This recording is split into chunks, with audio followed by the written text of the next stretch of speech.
আজকে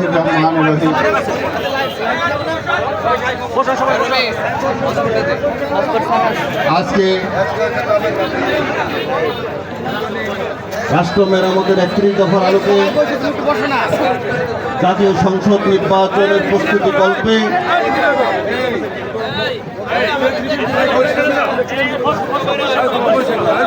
রাউজানার বিএনপি এবং অঙ্গ সংগঠনের উদ্যোগে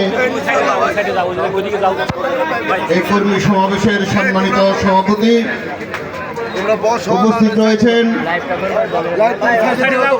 বাংলাদেশ জাতীয় নির্বাহী কমিটির অন্যতম সদস্য, ঢাকা বিভাগীয় সাংগঠনিক সম্পাদক, বিএনপি সংগ্রামী নেতা, আজকে অনুষ্ঠানের প্রধান অতিথি জনাব কাজী সাইদুল আলম বাবুল ভাই উপস্থিত রয়েছেন,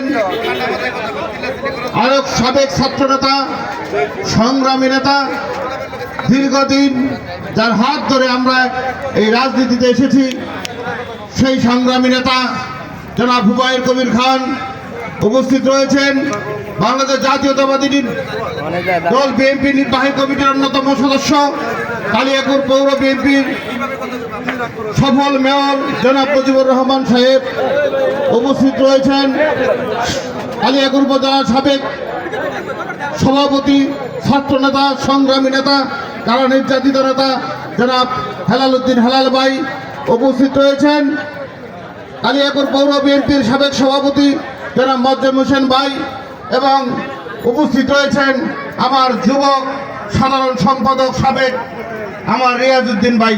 কারণ যুবক বললাম ভাই, রিয়াজউদ্দিন আন্দোলন সংগ্রামে আমাদের সাথে একদম টাইট হয়েছিল, এই আমার যুবক রিয়াজ ভাই। প্রিয় ভাইয়েরা আমার, আজকে আমাদের বিএনপি এবং অঙ্গ সংগঠনের সকল নেতৃবৃন্দ এবং তালজোড়া ইউনিয়নের আমার প্রাণপ্রিয় নেতাকর্মী ভাইয়েরা, সকলের প্রতি আমার সশস্ত্র সালাম, আসসালামু আলাইকুম। প্রিয় ভাইয়েরা আমার, আমি প্রথমত আল্লাহ পাকের কাছে শুকরিয়া আদায় করতে চাই। এ কারণে গত 2 দিন আগে সারা বাংলাদেশ ব্যাপী যে পূজা অনুষ্ঠান হলো দুর্গা পূজা, এই দুর্গা পূজা এই প্রথম আমি দেখলাম কোনো রকম অপ্রীতিকর ঘটনা ছাড়াই এই পূজা সম্পন্ন হয়েছে। এটার জন্য আমাদের কৃতিত্ব আগে যদি নাও থাকে, আগে তো খালি মূর্তি ভাঙ্গার দায় ছিল আমাদের, যে মূর্তি ভাঙছে কারা, বিএনপি। দায় চাপাইতো কে? 2টা দল। এখন এই 2 দল আবার একত্র হয়েছে, একটা হলো জামাত ইসলাম আর একটা হলো আওয়ামী লীগ, প্রয়াত ফ্যাসিস্টের দোসররা। তারা এবার মন্দিরে মন্দিরে যায় নামাজ পড়ছে, জীবনেও তারা কোনোদিন যায়নি। আজকে এই ঘটনায় প্রমাণ করে বিগত দিনে এই বাংলাদেশকে একটা স্থিতিশীল পরিস্থিতি তৈরি করার জন্য হিন্দু সম্প্রদায়ের উপর তাদের মন্দির ভাঙ্গা থেকে, তাদের জমি দখল থেকে শুরু করে সকল অপকর্ম তারা ঘটিয়ে দিয়ে আজকে সেই দায় বিএনপির উপরে চাপানোর চেষ্টা করেছে। অনুরূপভাবে আপনারা লক্ষ্য করে দেখবেন, আজকে জামাত ইসলামের লোক দেখি গাজীর গান গায়, গাজীর গান গায়ে ভিডিও করে বিএনপি নাকি চাঁদাবাজি করে। এই সমস্ত প্রভাকাণ্ড তারা সব জায়গায় বসে বসে প্রচার করছে। কাজেই আপনাদেরকে কিন্তু সতর্ক থাকতে হবে ভাইয়েরা আমার।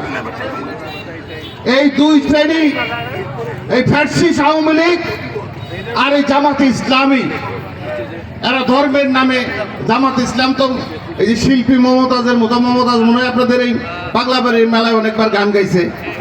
সেই বাউল শিল্পী যেমন এক ফেরিয়ালা সাজছিল, আবার জামাত ইসলাম আবার এখন জান্নাতের ফেরিয়ালা সাজছে, জান্নাত প্রকৃতি করে নিয়ে নিয়ে ঘুরতেছে। সে ব্যাপারে কিন্তু সতর্ক থাকেন, তা না হলে কিন্তু জান্নাত দেখিয়ে কিন্তু তারা কিন্তু দার্জালের মতো কিন্তু সব শেষ করে দিবে।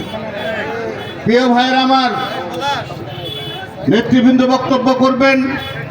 যেহেতু সামনে আমাদের জাতীয় সংসদ নির্বাচন, এই নির্বাচনে জনাব তারেক রহমানের নির্দেশ অনুযায়ী প্রত্যেককে আমরা, আপনারা অনেকেই বক্তৃতা করেছেন, সুন্দর বক্তৃতা করেছেন, বক্তৃতায় বলেছেন আমরা এই মঞ্চে যারা ঐক্য আছি তাদের মধ্য থেকে মনোনয়ন নিয়ে আসেন।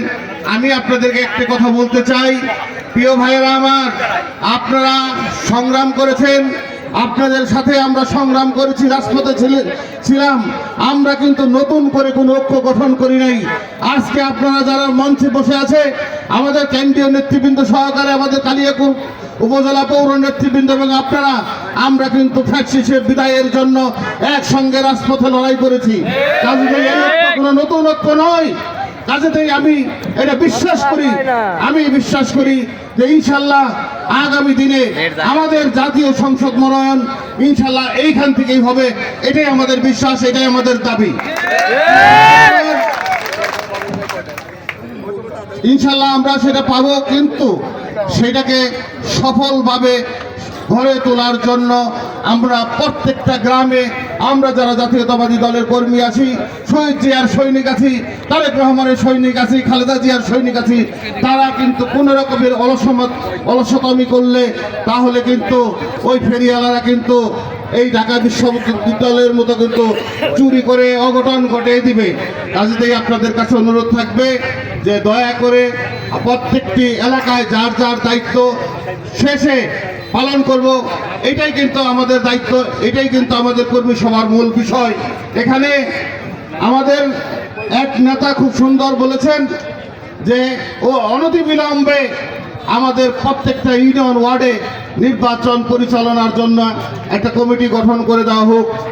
অবশ্যই সেটা অত্যন্ত যৌক্তিক, কিন্তু আমি মনে করি যে কমিটি তো আপনারা আসেনি, যারা কমিটিতে আছেন বিএনপি এবং অঙ্গ সংগঠনের নেতৃবৃন্দ, আপাতত আপনারা নিজেদের মধ্যে একটা সলা পরামর্শ করে এটাকেই রাজনৈতিক চর্চা বলে, বিভিন্ন অঙ্গ সংগঠনের প্রত্যেকটা নেতৃবৃন্দ যারা আছেন তার সংগঠনের লোকজনদেরকে নিয়ে তারা মিটিং করেন, তারা আলোচনা করেন কিভাবে মানুষের কাছে এই 31 দফা কর্মসূচি, 31 দফাটা কি, সেই দফাগুলো মানুষের কাছে পৌঁছে দেওয়া, এই দায়িত্বটা কিন্তু আপনারা করবেন। এই দায়িত্ব আপনাদের হাতেই রয়েছে। প্রিয় ভাইরা, ষড়যন্ত্র দলের অভ্যন্তরে থেকে অনেকেই করছে। এখানে আমাদের আওয়ামী লীগ বিএনপি একটা তৈরি হয়েছে, সেই আওয়ামী লীগ বিএনপি নিয়ে আমাদের ইনশাল্লাহ এত চিন্তা করার দরকার নাই। মূল আওয়ামী লীগকে গোড়া থেকে উপড়ে ফেলেছি, আর এই ক্ষুদ্র কালিয়াপুরের বলিয়া দিয়ে বিষয় না। সকলকে ধন্যবাদ জানিয়ে আজকে আমার বক্তব্য শেষ করছি। খুদা হাফেজ। বাংলাদেশ জিন্দাবাদ। শহীদ জিয়া মরহুক, তারেক জিয়া জিন্দাবাদ, খালেদা জিয়া জিন্দাবাদ। সকলকে ধন্যবাদ। আসসালামু আলাইকুম। ধন্যবাদ সাইদুদ্দিন ভাইকে। আসলে এই বক্তব্য দেওয়ার তো অনেক লোক ছিল, আমরা দিতে